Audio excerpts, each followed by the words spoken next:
Ja Leute, herzlich willkommen zu einem neuen Video auf unserem Kanal. Heute soll es um die NG M-App gehen und zwar bei einem Cupra Formentor VZ5. Es ist endlich soweit. Wir können euch ab heute die NG M-App für den Cupra VZ5 anbieten, genauso wie für den RS3 8Y vor Facelift, also vor 2024.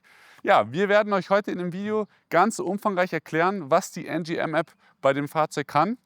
Genau, vorab möchte ich noch mal ganz kurz den ganzen Prozess erläutern, weil bei dem Cupra Formentor VZ5 und auch genauso wie beim RS3 8Y gibt es eine kleine Besonderheit, weil hier ist nämlich eine Bosch MDG1 CS 163 verbaut, ja, der Name der ECU.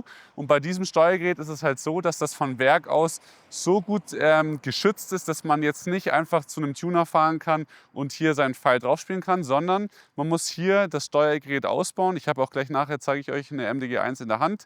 Wir zeigen euch auch, wo das hier bei dem Auto verbaut ist. Dann muss man das Steuergerät über die Firma Autotuner per Post einfach dorthin schicken. Die machen den Unlock. Dann kommt das Steuergerät zurück und man baut es wieder ein. Bevor wir jetzt wirklich auf die NG M-App und die ganzen Funktionen bei dem Autos eingehen, zeige ich euch erstmal kurz den Prozess, wie das abläuft, weil ihr müsst natürlich eine Sache selber machen, um die NG M-App überhaupt dann nutzen zu können. Und zwar, wie ich es vorhin ja schon kurz angesprochen habe, müssen die Steuergeräte geunlockt werden. Das macht hier die Firma Autotuner, nachdem man es ausgebaut hat, einfach schön einpacken, den zuschicken und innerhalb von 3 Tagen maximal habt ihr das Steuergerät auch wieder zurück, könnt es dann einbauen und dann könnt ihr vollumfänglich die NG M-App nutzen.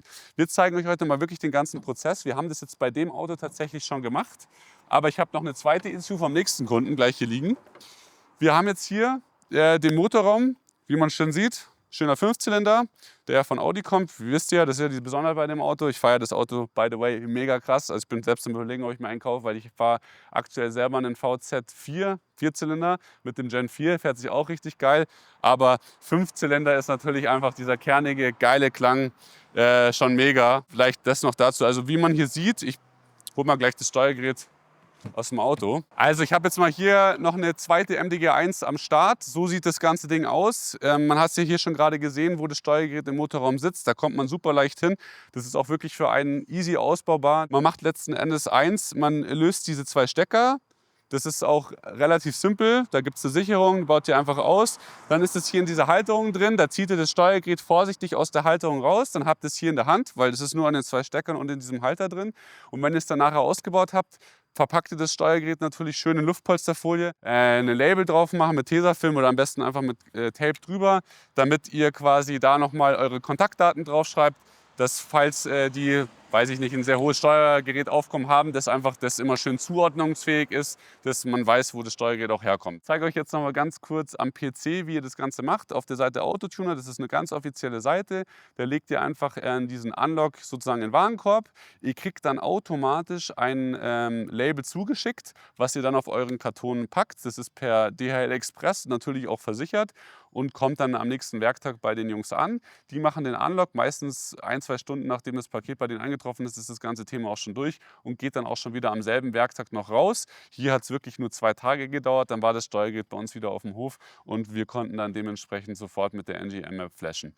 Genau, nachdem das Steuergerät wieder gekommen ist, baut es einfach VRAS ein, steckt die Stecker wieder ordentlich ein, nicht mit Gewalt, sondern schön drauf, damit ihr keine Pins verbiegt, weil das wäre der Worst Case. Das passiert aber so schnell nicht. Da habt ihr auch ein extra Poka-Yoki-Verfahren, also ihr könnt die Stecker gar nicht verwechseln. Von daher ist es easy peasy. Ja, und wenn dann die ECU wieder eingebaut ist, könnt ihr auch erstmal das Auto starten und dann geht es nämlich weiter. Dann braucht ihr von uns den NGM OBD-Adapter und natürlich im Webshop die dementsprechende Lizenz. Und ich würde sagen, wir starten jetzt gleich mal ins Auto rein und zeigen euch dann im Endeffekt auch zugleich, welche Optionen ihr dann mit der NG M-App beim VZ5 sowie beim RS3 8Y habt. Wenn ihr das Steuergerät wieder eingebaut habt, nachdem es natürlich mit dem Versandweg wieder bei euch angekommen ist, dann zeige ich euch jetzt den weiteren Prozess, wie ihr mit der NG M-App vorgeht. Und zwar habt ihr jetzt einmal den NGM UBD-Adapter, den kriegt ihr natürlich auch bei uns auf der Homepage und auch einmal eine Lizenz für euer Fahrzeug, hier in dem Fall eben den VZ5. Dann stecken wir den Adapter hier ein, unten in eurem OBD-Port. So, dann verbinde ich mich einfach ganz easy mit dem Fahrzeug. Dann habt ihr jetzt hier in dem Fall bei den Autos ganz wichtig nur die Option, das Motorsteuergerät zu tunen, weil es ist halt so, dass hier eine neue DQ500-Variante verbaut ist. Es gibt hier leider nicht die Möglichkeit, die TCU zum aktuellen Zeitpunkt zu flashen. So ist es halt so, dass ihr hier nur die ECU flashen könnt und die TCU bleibt nicht flashbar, tunbar aktuell. hat aber beim DQ500 gar nicht so krass viele Nachteile, weil das DQ500 ist bis 700 Newtonmeter von der Drehmomentbegrenzung her freigegeben. Klar, man kann die Schaltzeiten nicht verkürzen und die Kupplungsdrücke auch nicht erhöhen, weil man eben das Getriebe nicht flashen kann. Wobei wir jetzt in unserer Entwicklung auch explizit darauf geachtet haben, dass das DQ500 eben keine erhöhten Verschleiße, insofern, dass irgendwie ein Kupplungsrutschen wahrgenommen wurde. Das haben wir explizit durchgeloggt. Und da ist es eben so, dass bei unserer Leistungssteigerung definitiv kein Kupplungsrutschen wahrnehmbar war. Und jetzt würde ich sagen, gehen wir direkt rein in die Motorsteuerung. Wir werden zum aktuellen Zeitpunkt auch nur eine Stage 1 anbieten. Die Stage 2 wird in 1, 2 Monaten nachgereicht, wenn wir ein Fahrzeug hier vor Ort haben, wo alle Hardware-Modifikationen umgebaut worden sind, die man für eine Stage 2 auch benötigt. Das wäre hier bei dem VZ5 einmal der Ladeluftkühler, der wirklich ganz, ganz wichtig ist. Das ist das allererste Bauteil, was ich bei dem Auto ändern würde. Das zweite ist Ansaugung und Inlet. Das ist definitiv auch wichtig für die Stage 2. So, und wenn ihr die beiden Komponenten verbaut habt, klar, Downpipe wäre natürlich auch noch super, ist aber kein zwingendes Muss, kann man auf jeden Fall die Stage 2 fahren. Und da werden wir dann bei 500 PS und 650 Newtonmeter liegen. In der Stage 1 liegen wir bei 460 PS und 600 Newtonmeter. Genau. So, für was ihr natürlich heute alle da seid, ist ja bei den meisten so, die NG M-App bietet euch natürlich darüber hinaus extrem viele Möglichkeiten, die ihr an eurem Auto vornehmen könnt. Ich gehe jetzt hier auch einfach mal wirklich die Optionen, die wir jetzt eben beim VZ5 und RS38Y anbieten, kurz durch. Also wir haben hier als allererstes mal die Start-Stopp-Thematik. Ihr könnt hier im Endeffekt auswählen, ob ihr die Start-Stopp-Thematik ausmacht oder dass ihr sie auf den Last Mode setzt, sprich der merkt sich den letzten gespeicherten Modus. Wenn ihr sie auf Ausstellt und das Auto dann ausmacht, startet er auch wieder mit aus. Zweite Option, die ihr habt, ist, ihr könnt das Knallen einstellen. Wir haben es so programmiert, dass es nur im Cupra-Modus aktiv ist. Bedeutet, ihr habt im Comfort, Offroad und im Sportmodus kein Knallen, sondern nur, wenn ihr eben in den Modus Cupra geht. Beim Audi RS3 ist es der Mode Dynamic, ist das Knallen im Prinzip aktiv, aber auch erst dann, wenn ihr Öltemperatur habt von mindestens 50 Grad Öl, ist im Innenraum aber ein bisschen mehr, weil der nicht die richtige Öltemperatur anzeigt. Das ist dann meistens so 55, 56 Grad Temperatur. Erst dann fängt er im Cupra bzw. Dynamic-Modus das Knallen an. So, wir haben jetzt hier die Möglichkeit, die Lautstärke eben einzustellen und die Dauer. Also ihr könnt quasi variieren, wie laut soll er hinten rausknallen und wie lange soll er hinten rausknallen. Dann habt ihr auch natürlich die Möglichkeit, die Drehzahlbegrenzung aufzunehmen. Das heißt, im Stand hat er den Soft-Limiter drin. Den könnt ihr natürlich auch mit der NG M-App entfernen und könnt dann das Fahrzeug höher reffen als diese knapp 4000 Umdrehungen. Als nächstes, was auch wirklich einen immens großen Unterschied macht, ist, dass ihr im Dynamic-Modus sowie im Sport-Modus die Klappen auf Always Open setzen könnt. Bedeutet, ihr macht die Funktion an, wählt dann quasi On aus und habt dann die Möglichkeit, dementsprechend die Klappen halt zu 100% zu öffnen. Und das natürlich nur im Sport und im Dynamic-Modus. Dann habt ihr natürlich auch die Möglichkeit, die VMAX-Geschwindigkeit rauszunehmen. Dann läuft das Auto halt dementsprechend so schnell, wie es halt mit der Stage läuft. Das ist jetzt mal so die Basics. Klar, ihr habt ja auch noch ein paar Hardware-Settings, da werden aber noch dementsprechend Downpipe, beziehungsweise da werden noch Inlet, Ansaugung und Ladeluftkühler hinzukommen. Ihr habt darüber hinaus auch noch die Möglichkeit, den Kaltstart rauszunehmen, falls ihr zum Beispiel sagt, hey, boah, meine Nachbarn, die beschweren sich sowieso schon immer, kannst du den Kaltstart rausnehmen, dann startet er halt einfach nicht mit der erhöhten Drehzahl und ihr habt einfach auch etwas weniger Lärm.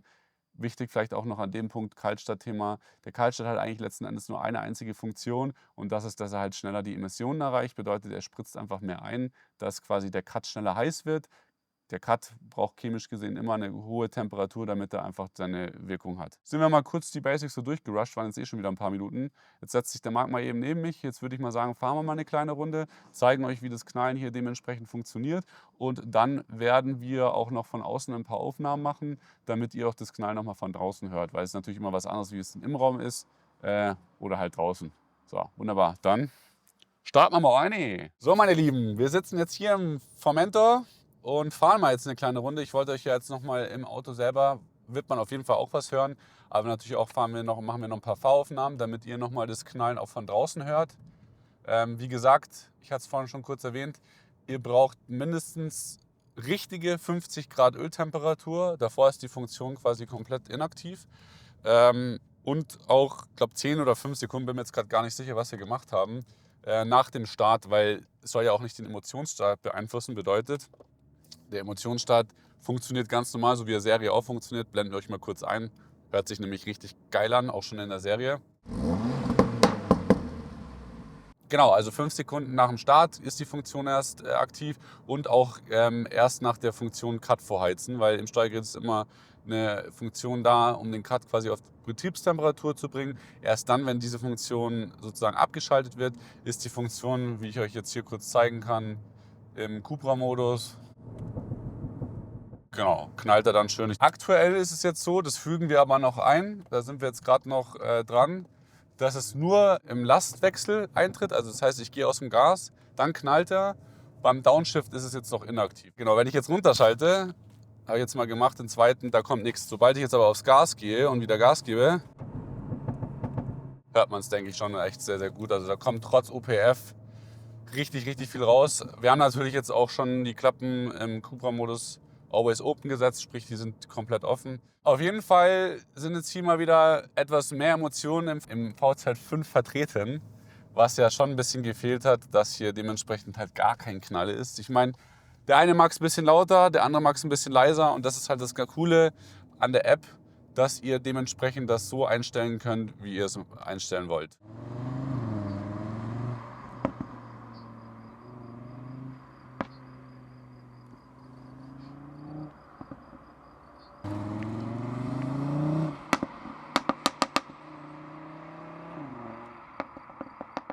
So Leute, dann haben wir euch jetzt mal kurz 2 verschiedene Setups gezeigt. Ihr habt halt die Möglichkeit, wie gesagt, das komplett selber einzustellen. Der eine mag es ein bisschen lauter, der andere ein bisschen weniger. Wagen hier zum Beispiel hat jetzt auch komplett Serien präferiert, also sprich normaler Cut, Serien-OPF, Serienabgasanlage. Das Ganze wird natürlich auch enorm dadurch beeinflusst, wenn ihr eine andere Abgasanlage habt, ist das Knallen ja automatisch auf niedriger Intensität trotzdem lauter, weil einfach weniger gedämmt wird.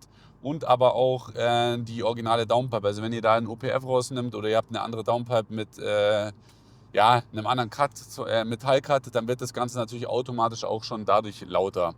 Wichtig ist nur, reißt nicht die Bude komplett die ganze Zeit auf, weil das kann unter Umständen natürlich den Cut kaputt machen. Hauptthema ist, wir haben auch hier, hat man vorhin im Video, kannst du nachher sogar kurz einblenden, auch gemerkt, Temperatur, die Abgastemperatur ist zu hoch gegangen. Tatsächlich auch eine Schutzfunktion eingebaut, das können wir jetzt auch mal kurz einblenden. Da hat man das Ganze gut gehört. Also sobald nämlich die Abgastemperatur zu hoch ist, hört er einfach auf zu knallen und macht es dann auch nicht mehr. Dann dauert es eine Zeit lang, müsst ihr ein paar Minuten fahren oder ein paar Sekunden fahren, bis die Abgastemperatur wieder runtergeht und erst dann knallt er eben wieder.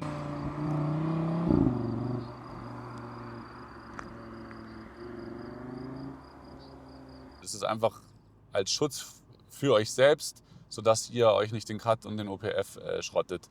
Natürlich, wenn die Dinger ausgebaut sind, dann kann auch nichts mehr kaputt gehen. Aber ist natürlich in Deutschland höchst kriminell und man wird mehr oder weniger als krasser Schwerverbrecher behandelt, wenn man das macht. Deswegen davon ist abzuraten. Ja, das soll es jetzt erstmal vom Cupra VZ5 gewesen sein. Und jetzt nochmal hier vielleicht ein ganz kurzer Aufruf an euch. Wir sind nämlich ein bisschen auf eure Hilfe angewiesen. Und zwar suchen wir aktuell einen Audi RS3 8Y. Und am besten hat das Fahrzeug auch schon einen Ladeluftkühler verbaut und Inlet plus Ansaugung, damit wir nochmal unsere Stage 2 einmal durchloggen können und gucken können, dass die auch super gut läuft. Damit ihr da draußen, diejenigen, die dann Interesse auch an der All-in-One-Lizenz haben und vor allem eben auch an der Stage 2. Ah ja, eine kleine Sache noch. Und zwar alle Updates, die in Zukunft kommen, sind natürlich for free. Das heißt, jemand, der jetzt eine All-in-One-Lizenz kauft und wir dann dementsprechend zum Beispiel zum aktuellen Zeitpunkt nur eine Stage 1 haben, wir werden aber ja natürlich noch die Stage 2 dazu adden, der muss natürlich dann nichts mehr bezahlen, sondern kriegt dann automatisch auch Zugriff auf die Stage 2. Genauso ist es für alle, die das Soundpaket oder die All-in-One-Lizenz haben und eben noch auf das Thema Knallen beim Rückschalten warten. Das kommt natürlich auch noch dementsprechend rein und dann habt ihr natürlich auch die Funktion und müsst dafür auch nicht nochmal was bezahlen. Prinzipiell ist es so bei der NGM-App, das betrifft alle Kunden, egal welches Fahrzeug. Alle Updates, die wir in der Zukunft bringen, sind immer im Preis enthalten. Sprich, ihr zahlt einmal die App und alles, was in der Zukunft kommt, Erweiterungen, neue Funktionen und so weiter und so fort, sind natürlich nicht aufpreispflichtig. Ich hoffe, euch hat es wieder gefallen und bis dahin. Ciao, ciao.